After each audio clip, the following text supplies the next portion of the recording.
Hello, folks. Hello, folks. There was some little strange chime. But anyway, here we are on the World Wide Web, the Internet. Samuel Adams' Octoberfest is being examined tonight. Woo! How you like that? Now, I should say what you know about that. All right, anyway, and tonight we have a whole panel of folks. We have myself from Louisiana, Jay Terrio, or Ronald Terrio as he's sometimes called. We have Brandon Brill from Mississippi, Charles from Indiana, John from Indiana, Eric and Nate from Massachusetts. Hola. And Scott is representing the great state of Ohio. Yeah. And if you remember the movie The Patriot, they wanted to have Ohio, so they would have a huge country. Remember that? All right. Yeah. Anyway, Samuel Adams' Octoberfest was gone, and no one, I don't know, because they don't say on the website when they started this beer. But they do say on the bottle it's 5.3% alcohol, and the website says it's 16 international bitterness units. How long has it been out, Scott? About 20 years, 22 years? I would say at least, because I'm sitting here, I'm actually holding one of the original 22-ounce bombers. From Wow. this has to be from like, oh, let's see here. I don't actually have a government warning label. It was just like real small. I truly think it was 1989. Yeah, it's real small. It's printed. Nowadays, I mean, you could see it. It's like rather large on the side of the bottle. So that had to have happened. Like this has to be like one of the like 89, 90, 91 bottles. It's really awesome. Hey, Scott, how are you still alive? If you didn't have a warning label on it, how could you have survived life? Right. That's just Okay. There he goes, throwing in that little libertarian, which I don't disagree with. All right, anyway, y'all want to hear something strange? Sure, let's hear it. Well, you know what? It's not strange. It's interesting. I was doing a little pre-show research, and something in my mind said to me, look up Michelob Amberbach. So I looked it up, and there's a lot of similarities with this beer and Michelob Amberbach. Okay, let's look at this for a minute. I'm getting a really cream-colored head, I think. Mine died down quickly. No, look at Into my the center of the glass. foamy head, and it's an amber appearance. No. Yes. Yeah. And it's I had a nice head, and it stayed for a while too. extremely bubbly. Yeah. Maybe even dark ruby red almost. yeah, it's like a deep amber color. It is very deep. It's a very nice color. It definitely has some. Got a small head. It has orange in it. Orange. Yes. Orange. I'd like to make a confession too. During the last week, I've had it a couple times at bars on tap. So. Ooh, I bet it's good on tap. Oh, it is. Oh God, yes. I just got back from Cincinnati's Octoberfest, and I had like my fair share of it. I've had it on tap. Everything is better on tap. I just feel that way. But anyway. I feel that way too. I agree. Well, I did some research on the Michelob Amberbach, which came out in 1995, so it's a newer beer. But that beer is 5.2% alcohol. This is 5.3. That beer is 19 IBUs. This is 16. That beer uses caramel malt. This one does too. That beer uses Tettnanger, and Tettnang Hollard. The Hallertau Middle Proof. Yeah. So they have similar. They don't use the exact same hops, but they use similar hops. So, but I think me and John were doing the Michelob Amberbach. Wasn't that more of a brown color, John? Yes, it was. Yeah, it was more of a brownish type color. Yeah. But now I wonder if you could tell them apart in a blind taste test. You'd have to experiment, wouldn't you? Yeah. Well, who wants to lead this off? The aroma, Nate. Nate K. Would you like to lead this off, Nate? I got on my end. I'm waiting for a cup here, but definitely, it's got kind of a light around the bottle. It certainly hasn't got any sort of like one of the best things about it is it, a lot of the beers out right now that I've seen at the bars have had sort of some sort of flavoring in it, and it's not really present. So like as far as a fall kind of beer there, I mean you got a lot of them putting like whatever pumpkin kind of flavoring in it, and this is just it's hoppy instead. So it's like if you like beer, this is kind of like one of those beers that you're gonna enjoy. Oh, not a beer that just smells like beer, huh? Okay. Right. That's considered bad these days in some circles. Charles? Well, the good thing is it doesn't smell like a pumpkin pie. No. It is a little bready. And it's got some malty sweetness to it in the nose. Yeah, I'm picking up malt more than any kind of hop recipe. It's really like brown bread. I sound like a broken record on my video reviews, but I mean, what can I do? So many beers have a brown bread aroma, and I'm not going to just make up adjectives to try to differentiate. Very true. Well, especially when you get to these darker, more roastier malts. I mean, that's what you're going to find. Yeah. What about a little syrupiness?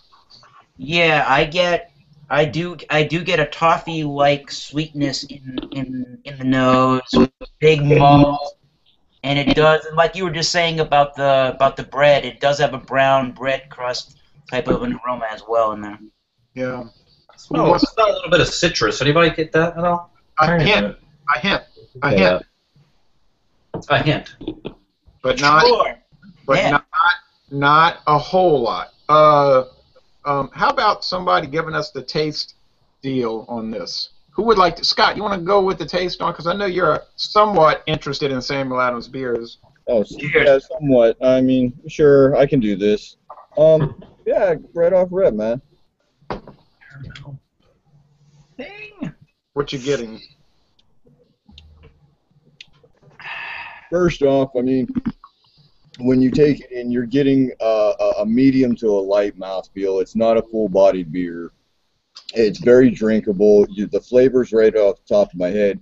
It's very, like you said, that you get that brown bread crust aroma, as you did in the aroma, because of the fact that with some of these malts, the way that they're doing it, they use the 2-row pale malt blend, a Munich 10, their Oktoberfest malt, and a Caramel 60. And with those, you're going to get a lot of like the sweet caramel flavors. You're going to get a little bit of a biscuity malt characteristic. There is that sweetness there from the caramel. I also say you guys are right because you guys get a little bit of like a citrus note. It's just very faint, but it's still there. Yeah. And I think that is blending it from the hops. I agree with everything you just said. And I want to hear what Brandon and then Eric says about it. Well, I gotta say, Scott hit everything I was gonna say there. I mean, if you're talking about it's not a heavy-bodied beer, it's still a very drinkable beer. I mean, you've got some of that sweetness there, and you've got the. It goes down just so well. I mean, Scott hit most of the flavor stuff I was gonna say, so I'll just say it just goes down really well.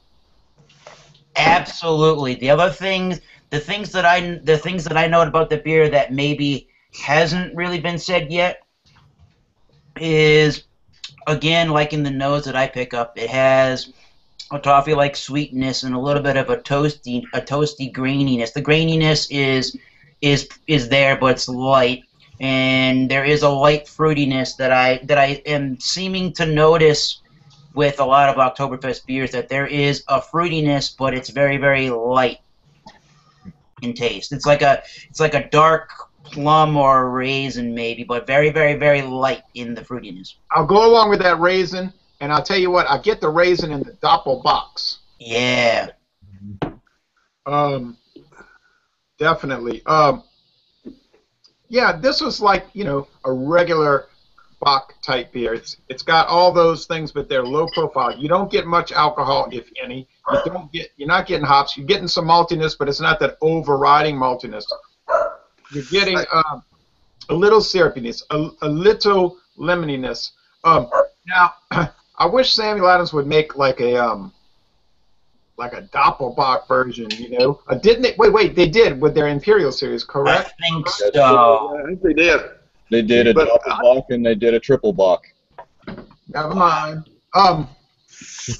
Brandon said that Spaten Oktoberfest is awesome on tap. I've only had it out of the bottle, and I loved it. And that's a much browner beer, and it's a lot different flavor. But on tap, yeah, I mean, I'd like to drink all these beers on tap, but it's so convenient just to have the bottle or can. But the tap, I do need to do a draft beer run, I think. That would be awesome. Yeah. let me say this and see if anybody's going to agree or disagree. I think this beer right here is a Sam Adams Boston Lager with a few additives in it. That's definitely how I feel about It's it. almost like their Boston Lager with some stuff put in it And last, to make an Oktoberfest. last hoppiness. Yeah. Uh-oh.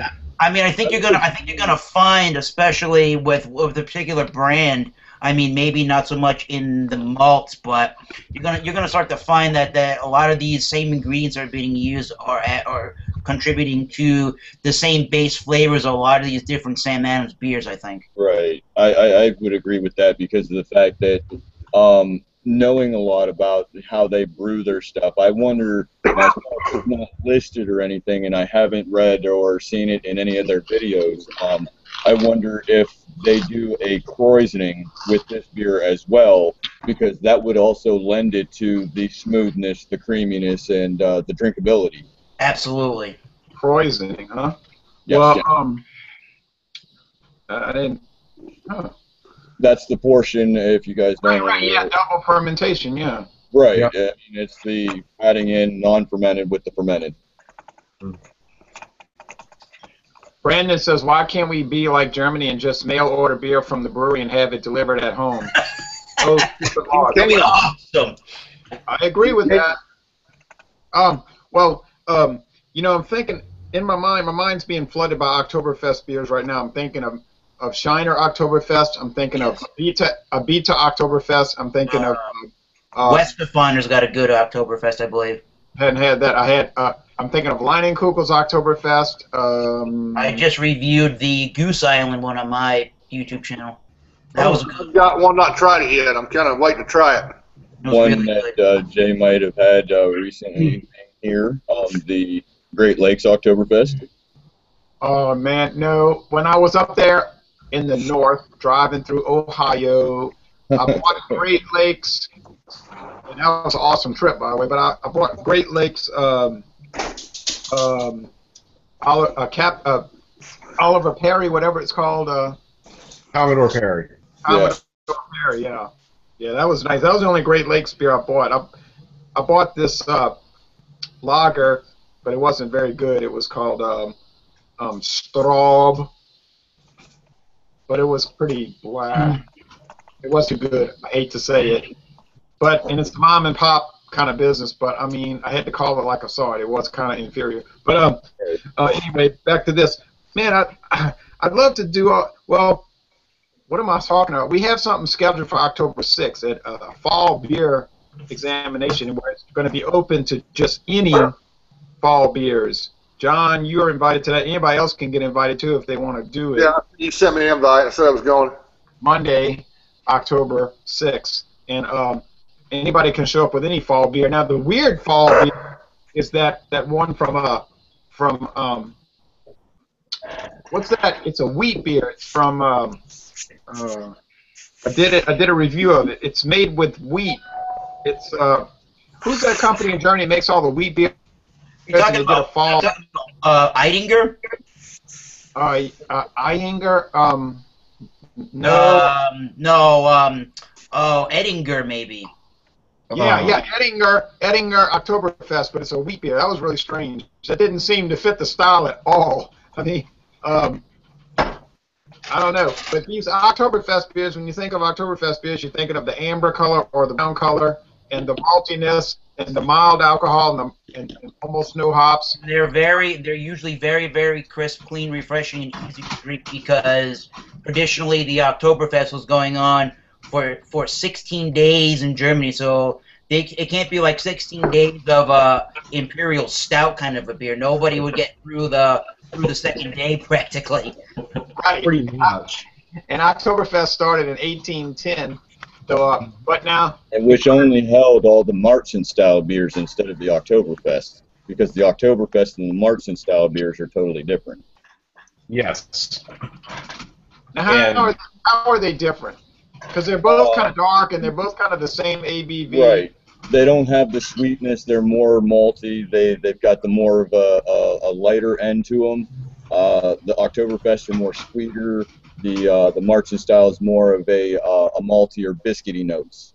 They're like real biscuity, right up in your face. Right. Oh, okay. Because I always think of those as so similar. I kind of find this Sam Adams Oktoberfest in sort of the Goose Island one that I reviewed, that you can really tell that that beer especially it's got a lot of characteristics of the traditional German style, but you can tell with a little bit of that light fruitiness and a little bit of that light hoppiness that it's just that much different to make it an American version and not quite the same as the German style. Yeah, and Eric, it really does taste like a Samuel Adams brand beer. They tend to have like a house flavor, and it does taste like, when I'm drinking this, I'm like, yeah, this tastes like a Samuel Adams beer. I'm not saying that's a negative thing. Right. It tastes like it. You know? I think a lot of their lagers use their patented Sam Adams lager yeast anyway, so you're going to get that kind of a flavor to start off. Okay. Well, Hey, Scott, are they using the same yeast in this as they are the Boston Lager? That I don't know. I know that, like he said, I thought so. They do have specific house-bred yeast, specifically for certain beers. Let me look that up. They're all just thrown out there. I mean, you could look at it on here. It'll say bottom fermenting lager yeast. Right. I don't know if that's their house-bred. But if you look at some of like Boston Lager, I mean, sometimes you could see it as that specific yeast strain for Sam Adams Boston Lager. hey, Sam Adams is really good for providing a lot of information on their website. I gotta say, I'm afraid to expose a little bit. Yeah, some companies provide nothing. Now, Sam Adams does need to go back and provide the year that the beer came out, I think. But they used to do that. They used to do that years ago. There was a thing, I don't know if they're still doing it. It was a little promotional thing for the 30 years that they've been around now. It was called Sam Adams 30 Years. It's Cheers to 30 Years. It actually gave like years of certain beers that came out, and I'm pretty sure that it's on there. I'm trying to actually look for it now. Okay, let me say this.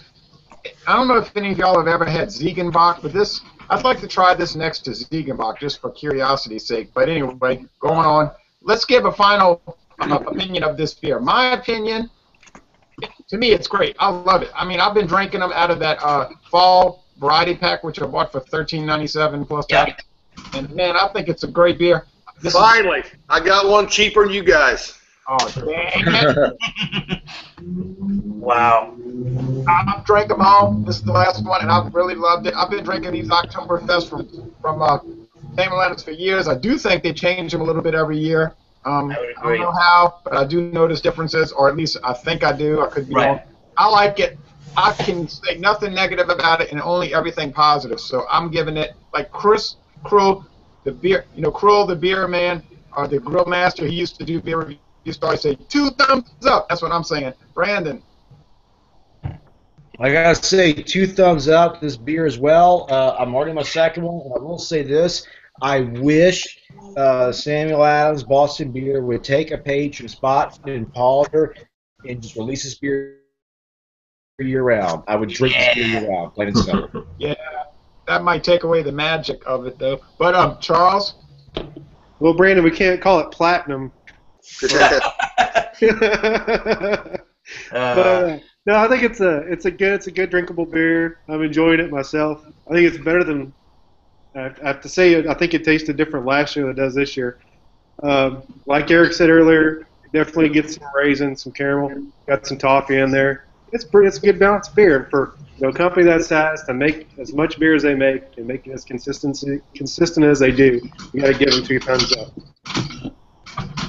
2 thumbs up. Excellent, Eric. I gave it on Beer Advocate a 3.5 out of 5, and I'm definitely going to stick with that. You can tell that when you're drinking this beer, you're drinking an American interpretation of a classic fest beer. You can tell that Sam Adams is taking a little bit of liberties with some of the fruitiness and lightly hopped flavor, but it's still got really good standard Oktoberfest flavors. And it's not bad at all. I don't know if I would, rush out to the store to go out and buy it again, but it is the perfect beer for this season, and it is super drinkable and easy to find, and it is not that expensive. Right. I think you're giving it too low of a score, 3.5. What happened? All right. Anyway, something just went. All right. Anyway, John. Well, I'm going to agree a little bit with Eric on the rating. I'll give it a 3.5. Is it something I want to run out and buy again? Probably not. I mean, there's too many better Oktoberfest beers out there. I think it's a good beer, but for an Oktoberfest, I think it'd be better named Harvest Fest. But it is good. I mean, it's just your basic Oktoberfest beer. I mean, I'd like to see it a little bit more spoofed up, I guess, as you would want to say, but not a lot of flavor there for me on this one. Okay. Well, we're never going to talk. We're never going to talk to you again because of that. But anyway, we're pretty offended right now. Nate. Oh, me next here? Yeah. Right. So, as a Bostonian, one thing I know, I definitely think as far as Sam Adams brews go, this is pretty good. It's a matter of personal preference for me. With Oktoberfest flavors, it's not something that I would normally go for. I'm really into the stouts and stuff. But as far as an Oktoberfest beer goes, I think this is very drinkable. I do want to say though that not every package of it is created equally. I found, and that I've had that experience with a lot of Sam Adams, is that you can end up with a really good batch of this particular beer, and there's for no better reason than it just happened to be made that way at that particular time. Okay. Now, Scott White, when are you going to drive to Massachusetts and physically assault Nate for saying that? Uh-oh. Watch out, Nate. Run. Well, I completely agree with him. I mean, because of the fact that, number one, this beer is also made in 2 different locations.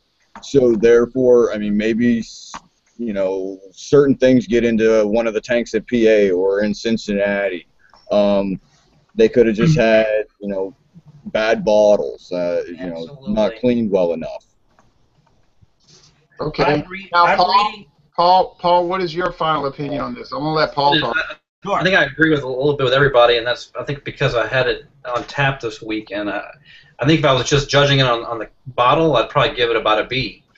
But when I had it on tap, it was great. I'd give that an A. So I don't know. I don't know why the difference, but I just like it better out of the tap. One is pasteurized and one is unpasteurized, and I think that makes a difference. I think it does. So you like it, but you'd rather have it on draft, in which case you'd love it. Yeah, when I go to the bar, I see it. I get it. Yep, it's good. Excellent. We might have to look at that situation this weekend. Let's go to a bar next week, and we can all Skype from a bar. That'll be fun. Or a grocery store aisle. Anyway, I just noticed quickly here. I just noticed on the bottle that besides it says Boston in Benningsville, Pennsylvania, and Cincinnati, Ohio. I just noticed that they've added Latrobe, Pennsylvania, and La Crosse, Wisconsin. So there must have, and I haven't noticed that in the past years. So there must have been something this year that prompted that to happen. Wait a minute. Did he just say La Crosse, Wisconsin? Yes, I did. Yep. This All show right. is canceled. This show is canceled. They're making it at City Brewing. They're making this beer City Brewing. I hope not. Oh no! Oh no! You just opened up Pandora's box. All right, Scott. I mean, I got to really check into that. All right, Scott White. Hey, hang on a minute. Man. See, my beer doesn't say that on it. Right, mine either. Really? No. Are you trying to destroy Boston Brewing Company by you saying did City that. Brewing? All right, Scott. What did you Part of it. Like I said Mine does before, not have wait. And the beer is kosher in case you need to know that, Scott. my big thing is, you guys know, I'm a huge fan of Sam Adams. I also drink many other beers, but I stuck with them because I mean, they're a tried and true brew. I mean, everybody has their favorite, and this just happens to be my favorite company. I sit there and I will always give this at least a B plus. I mean, yes, it could be better. I'm glad it's not any worse. So, I mean, it's a very drinkable beer. I'll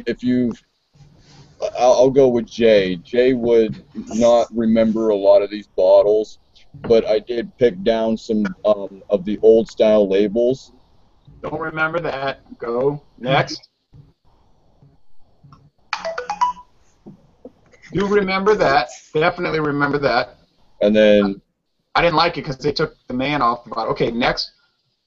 and then you got Oh, the new yeah, one. I remember that one. Oh, yeah, I remember Well, that one. yeah, because I mean, this, and then they had this label for quite a long time. What, the one with the different color leaves? Oh, that one. Yeah, I don't remember that one. Well, you know what? Maybe I do from like 1996. Yeah, I might remember that one. I don't know. Yeah, because I started, my original thing was when I started into beer, period, I would go down to the store around, October, mid-November, start picking up beers for Thanksgiving, and this was one of the beers that I stuck with from year to year. I was like, okay, it's October. I said, I'm going to go grab this beer. I'm going to sit down with my turkey and my stuffing, and I'm going to, just pile it in. Definitely. I love this beer. Hey, I love it too. Now, I can't wait to get close to Christmas because I want to show you all 2 Christmas beers that I bought in 1996 from Coors Brewing Company and Anheuser-Busch, and those beers were dynamite. I mean, I was flabbergasted. I couldn't believe it. And then I never saw them again. I looked and looked and looked, and I couldn't find them. I was so disappointed. But apparently they still make them. But if you can find them, it's like finding the Holy Grail. But anyway, Samuel Adams Oktoberfest, I think the worst people are saying about it is they find it kind of dull or not as exciting as they want it to be. But I think most of us said we really thought it was great. But anyway, nobody said it was bad. No, it's far better than that. Come on now, people. Yeah. If you want a really good beer, this is one to get, folks. And they've got it on sale at Mathern's right now for $7.49 a 6-pack. All right. Nice. Okay. Or you can buy the 12-pack and get it even cheaper. Well, Come to New England and get it.